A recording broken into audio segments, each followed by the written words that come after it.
Aquí estamos y queremos entender lo que pasó, ¿no? Porque es como si eso en algún punto nos aliviara, nos ayudara a digerir, a superar. Me parece que entender es una manera también de cerrar y de resolver. Por supuesto, para nosotros que estamos afuera de esta tragedia, aunque nadie está enteramente afuera. Pero para entender, estamos en comunicación con Fernando Morales, que es perito naval, y tantas preguntas para hacerte, Fernando. Gracias por atendernos por segunda vez en el día, en mi caso, y gracias por tu paciencia. Fernando, ¿me escuchás? No. ¿Hola? No, ahora reconectamos con Fernando para entender esto de las prioridades de paso, obligación de maniobras de esquive, bueno, para entender un poco qué pasa cuando aparece un carguero, un buque que entiendo que era transportador de residuos en la ruta de un velero. Había maderas también, decían que era como un basurero y demás, pero hoy te veía y el tema me parece interesante también hablar con el tema de las licencias, ¿no? Tal cual. A ver, ¿qué tenés que portar para poder manejar un barco de este tipo? Que, a ver, por las imágenes es enorme. Y sí, es un barco de gran porte y es un barco, vamos a decir, comercial. No, yo lo que refería a licencias laxas tenía que ver con las embarcaciones sociales. Sí, el ¿no? yate, el velero, claro, una lancha, algo más. Un mini crucerito, por supuesto, que en este caso sí hablamos de la necesidad de portar una licencia.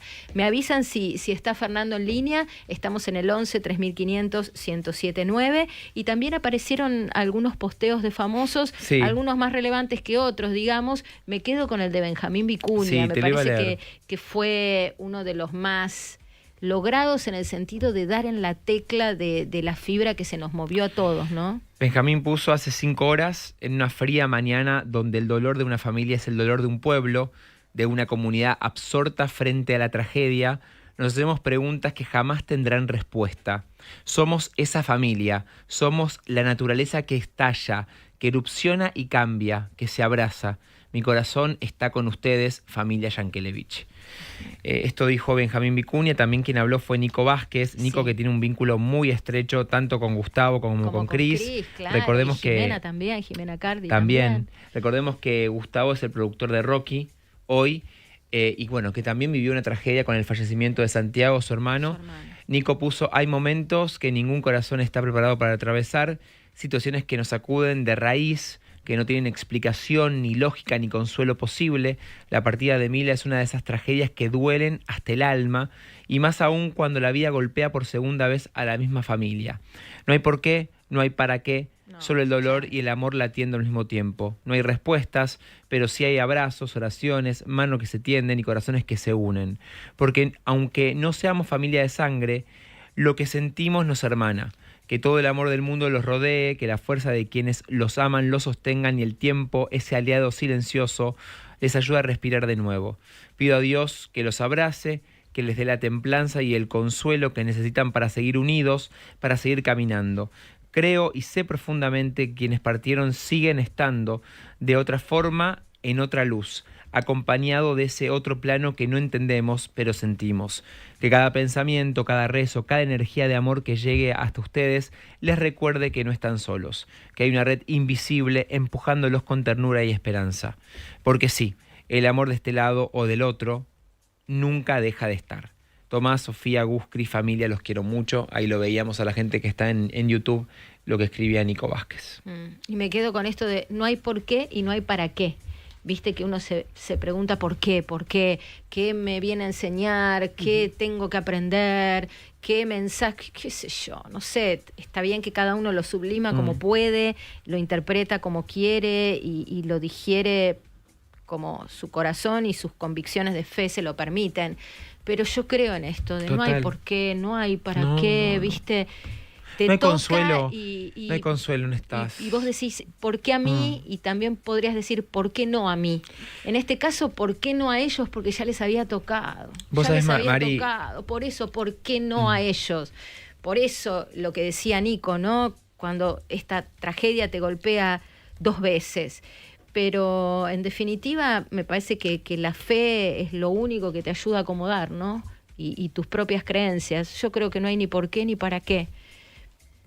y que simplemente se trata de aceptar y de convertir en algo positivo el horror que te toca. No sé cómo se hace, te juro que no lo sé. Te juro que no lo sé.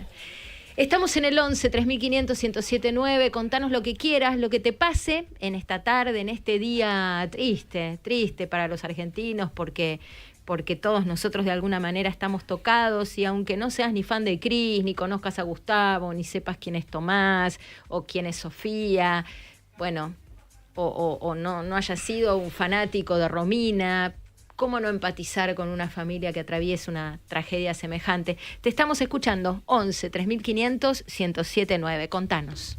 Hola, buenas tardes. ¿Qué tal, Marina? Bueno, no sé, yo vengo golpeado desde ayer con el tema de Alejandra Olivera. Y hoy estaba hablando con una amiga justo y decíamos, ojalá que todo el cariño de la gente, porque la verdad yo no escucho más que comentarios muy positivos sobre Alejandra, ojalá que todo ese amor de la gente le llegue, ¿no? O sea, le llegue a la familia y bueno, de alguna forma pueda canalizar y llegarle a ella. Y lo mismo pasa con esta chiquita, la verdad, es una tragedia y alguien tan chiquito perezca es muy doloroso. Tal cual, tal cual. Los queremos seguir escuchando. Y ahora estamos en comunicación con Victoria Clariá, que es periodista, que está en Miami, que estuvo haciendo cobertura desde muy temprano a la mañana. Victoria, gracias por atendernos. Sé que has trabajado mucho en el día de hoy. Y bueno, contanos lo último que se sepa. Sabemos que hubo una conferencia de prensa de las autoridades. Hola, buenas tardes. ¿Cómo estás? Mirá, hace alrededor de 1 hora y media, 2 horas, terminó la conferencia de prensa del comandante de la Guardia Costera de acá de Miami, donde aclaró algunas cosas, sin embargo no tantas, lamentablemente. Por un lado, confirmó que efectivamente 2 de los menores que fallecieron, una Mila de 7 años y otra menor de 13. Él, por supuesto, que no brindó ninguna identidad acá en Estados Unidos en eso hasta que no terminan las investigaciones. En general no se da ninguna información. Y también reveló que hay 2 de las menores que todavía están en el hospital de Jackson Memorial. Pero estas todas son cosas que ya sabemos, hemos estado hablando todo el día. Lo único nuevo que tenemos para aportar es que se le hizo al capitán de la barcaza un test de alcoholemia y de drogas, no se dio a conocer el resultado, pero dijo que por supuesto una vez que la investigación finalice, recién ahí se confirmará qué pasó realmente en este incidente del día de ayer. Lo que decía es que por supuesto que ellos tienen apuro por finalizar y saber qué pasó y que las familias se merecen una respuesta. Lamentablemente pasa tanto este tipo de accidentes acá en Miami, que las familias a veces, las que ya han sido parte de otras tragedias, no tienen tanta confianza en las investigaciones que se llevan a cabo en este tipo de siniestros. Pero Victoria, perdón, Entonces, te hago un punto ahí. que La verdad que es lo que decíamos con Marina antes. Vos decís, pasa tanto este tipo de accidentes en Miami. Digo, ¿es habitual que suceda de esta magnitud con fallecidos y demás? Absolutamente, y sobre todo el problema es que en general los fallecidos son menores o gente muy joven.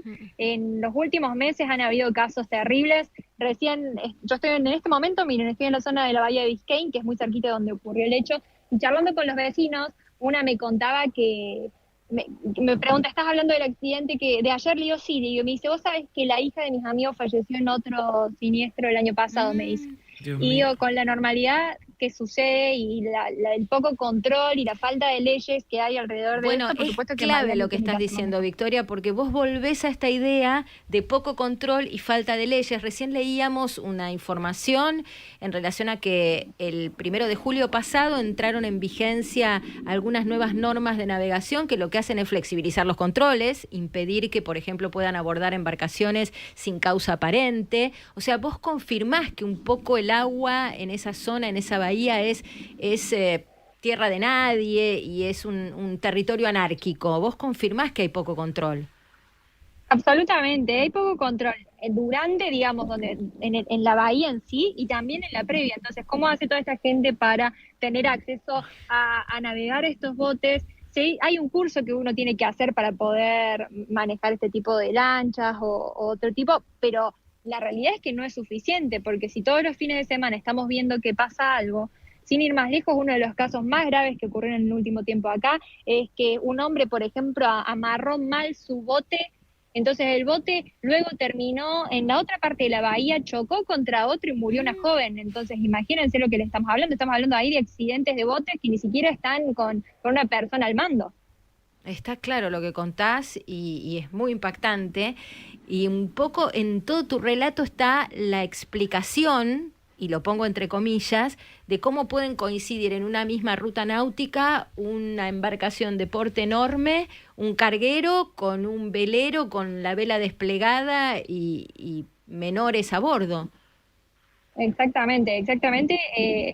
La verdad no se sabe qué pasó, no se sabe quién estaba en el lugar indicado o quién no.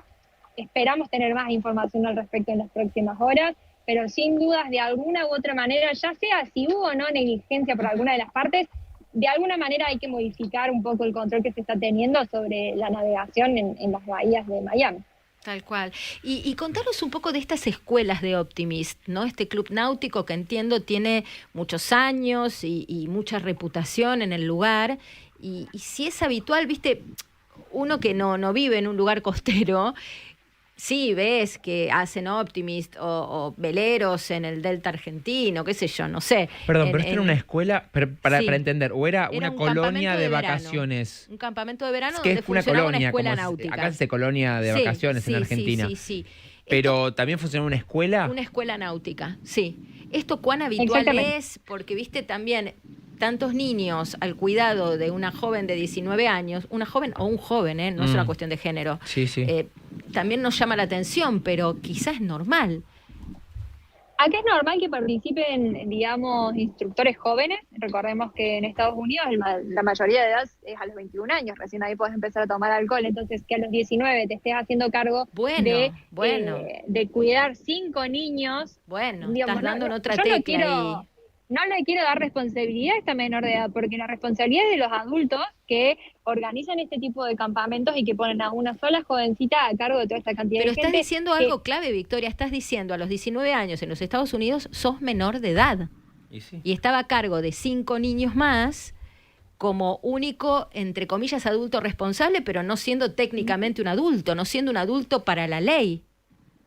No, y la responsabilidad que es hacerse cargo de los menores y estar también teniendo en cuenta de la navegación, digamos, del velero. Entonces, sin duda, a ver, este campamento es un campamento que encima está en los últimos días, porque acá ya está terminando el verano, empiezan las clases dentro de poco. Particularmente del que están participando estos niños es para personas de entre 7 y 15 años.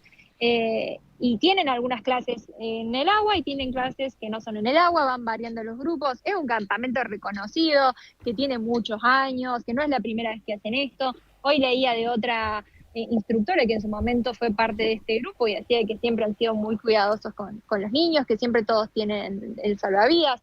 Pero bueno, a veces hay cosas que suceden y que lamentablemente uno no tiene control. Hay que ver realmente qué pasó para ver si el campamento, que creo que más allá de lo que pasó, el campamento va a tener que rever, por supuesto, la forma en la que se manejan. Victoria, y en la conferencia de prensa hicieron hincapié sobre la investigación, ¿verdad? Preguntarte cómo sigue esto, o por lo menos qué se dice en Miami, o cómo siguen estos casos que hacías referencia al comienzo de muertes por negligencias ahí en la bahía. Mira, lamentablemente en general la información demora mucho. En los otros casos que hemos seguido en el último tiempo, que han sido de gravedad también, ha demorado la información y, como les digo, el público en Miami no confía mucho en las investigaciones que se realizan en estas embarcaciones. Espero y creo que un poco sí está sucediendo, que la presión mediática que está teniendo el tema con tantas consultas de Argentina e incluso ahora de tantas consultas locales, porque se ha empujado a eso, creo que la investigación va a avanzar un poco más rápido y espero que tengamos información para estos días. Bien, gracias Victoria, gracias porque sé que estás trabajando desde muy temprano y te hiciste este ratito para atendernos. Muchas gracias por la comunicación. Gracias a ustedes. Un cariño. Era Victoria Clariá, periodista en Miami, que hizo el seguimiento del caso y la cobertura desde las primeras horas de la mañana de hoy y que está todo el tiempo actualizando la información. Pasó por el aire del Observador 107.9. No te vayas. No te vayas. Ya